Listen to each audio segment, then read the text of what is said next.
जैसे एक व्यक्ति चोर था और उसका लड़का हो गया 8-9 वर्ष का, चोरी करने लग गया।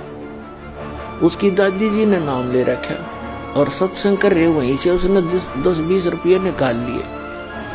तो वहां के व्यक्तियों को पता था कि ये लड़का यह गलती कर सकता है। उसको पूछा ताछी करी, उसके पास वो पैसे पा गए। तो उसे समझाया, बेटा तू ऐसी गलती क्यों करता है। आपने नाम भी ले रखा अपनी दादी जी के साथ। तो वो कहता, जी मेरे बस की बात नहीं, अपने आप मेरे अंदर पता नहीं कैसी प्रेरणा होती है, निकाल लो, ये उठा लो, वो छुपा लो। तो वो उस चोर के गुण उसमें आगे बेटे। और तीसरे कक्ष में हो जैसे सूरवीर और शहीदों के, देशभक्तों के चित्र, तो वहां जाकर अपने आप उसके मन की वृत्ति वैसे ही बन जाएगी, उसी प्रकार उसके अंदर जोश पैदा हो जाएगा। तो ऐसे इस काल भगवान ने इस ऊपर के स्थान पर के 3 स्थान बना रखे।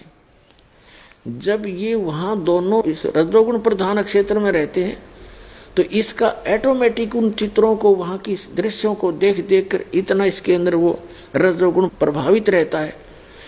और उस दौरान जो पुत्र की उत्पत्ति होती है उसके अंदर वो गुण ऑटोमेटिकली आ जाते हैं। जैसे एक व्यक्ति चोर था और उसका लड़का हो गया 8-9 वर्ष का, चोरी करने लग गया। उसकी दादी जी ने नाम ले रखा और सत्संग कर रहे, वहीं से उसने 10-20 रुपये निकाल लिए। तो वहां के व्यक्तियों को पता था कि ये लड़का यह गलती कर सकता है। उसको पूछा ताछी करी, उसके पास वो पैसे पा गए। तो उसे समझाया, बेटा तू ऐसी गलती क्यों करता है। आपने नाम भी ले रखा अपनी दादी जी के साथ में। तो वो कहता, जी मेरे बस की बात नहीं, अपने आप मेरे अंदर पता नहीं कैसी प्रेरणा होती है, निकाल लो, ये उठा लो, वो छुपा लो। तो वो उस चोर के गुण उसमें आगे बेटे में। तो इसी प्रकार इस काल भगवान ने 3 स्थान बना रखे। एक बार फिर देखिएगा, अब समझ में आएंगे आप। ये स्थान है ब्रह्मांड का सबसे ऊपर का स्थान है। ये ब्रह्मलोक में भी सबसे ऊपर है, ब्रह्मांड का भी ऊपर है ये। तो ये स्थान है, ये रजोगुण प्रधान क्षेत्र है। ये देखने में थोड़ा स्थान बनाना पड़ता है, लेकिन ये हजारों लाखों किलोमीटर तक का है। अक्सर बड़े बड़े बाग बगीचे, बड़ी ऐसे वहाँ की स्थिति है। तो ये स्वयं ब्रह्मा रूप बना लेता है ऐसा ये काल भगवान। और दुर्गा को सावित्री रूप में रखता है। इन दोनों के संयोग से जो पुत्र उत्पन्न होता है वो ऑटोमेटिकली रजोगुण युक्त होता है, ऐसे ही स्वरूप बन जाता है और ऐसे ही चतुर्मुखी हो जाता है, पंचमुखी। और फिर दूसरा सतोगुण प्रधान क्षेत्र है। इसमें स्वयं विष्णु रूप धारण करके रहता है, दुर्गा को लक्ष्मी रूप में रखता है। इसको महालक्ष्मी भी कहते हैं अज्ञानता के कारण। इस स्थान पर इन दोनों का जैसा भी स्वभाव रहेगा वैसा ही पुत्र का स्वभाव बनेगा, वो सतोगुण युक्त हो जाता है। और तीसरा ये तमोगुण युक्त है स्थान है, यहाँ पर स्वयं ये ऐसे रूप में रहता है ये काल भगवान। और पार्वती को गिरजा रूप में रखता है, उमा रूप में रखता है, पार्वती रूप में रखता है। इन दोनों के संयोग से जो पुत्र उत्पन्न होता है वो ऑटोमेटिकली तमोगुण युक्त हो जाता है। इन तीनों पुत्रों को तीनों स्थानों पर उत्पन्न करके, और ये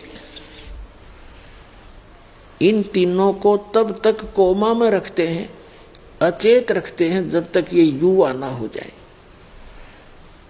और इस काल भगवान ने प्रतिज्ञा कर रखी है कि मैं कभी भी किसी को अपने वास्तविक काल रूप में दर्शन नहीं दूंगा। ये मेरा अटल घटिया विधान है। इसलिए ये किसी भी साधक को जब साधना करते हैं ये ऋषि महर्षि, तो किसी को ब्रह्मा के रूप में दर्शन देता है, किसी को विष्णु जी के रूप में, किसी को शिव जी के रूप।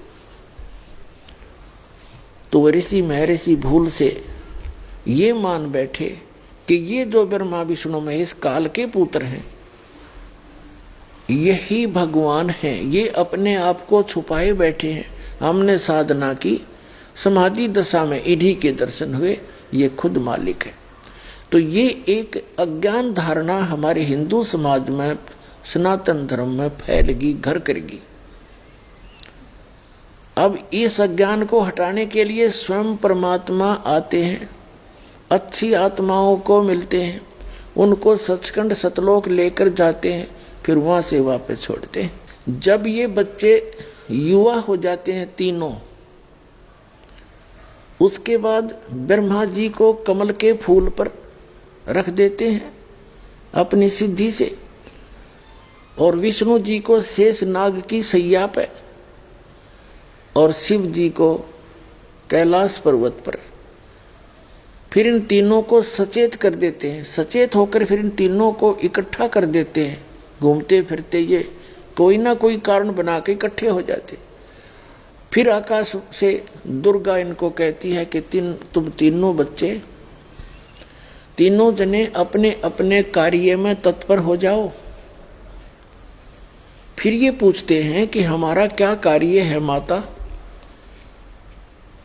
और हम यहाँ जहाँ हम खड़े हैं या तो सब जगह जल ही जल है, कोई पृथ्वी दिखाई नहीं देती है। फिर ये दुर्गा उस काल के आदेश से इनको सत्य नहीं बताती है और इनको ऐसे ही भ्रमित रखती है, क्योंकि इसने दुर्गा को प्रतिज्ञा दिला रखी है कि मेरी जानकारी किसी भी प्राणी को नहीं होनी चाहिए। और ये इसके डर के मारी सत्य नहीं बताती किसी को, और जिस कारण से उस सत्य को बताने के लिए स्वयं परमेश्वर को आना पड़ता है। ये झूठा लोग, या झूठ जल्दी सफल होती है कुछ दिनों के लिए, और सत्य कोई कहने लगता है, उसका विरोध इतना हो जाता है, वही जाने जिसके साथ हुआ बीते। तो पुण्यात्माओं, जब हम परमात्मा का सहारा लेकर, सत्य का सहारा लेकर चलेंगे, तो इस काल के लोक में सफल हो सकेंगे। न अपने स्तर पर कोई सत्य करने और कहने वाला कभी सफल नहीं हो पाया। तो आज हमारे साथ उस परम पिता का हाथ है जो सत्य साहेब है, जो सच्चा भगवान है, और उसी कारण से हम आगे बढ़ रहे हैं।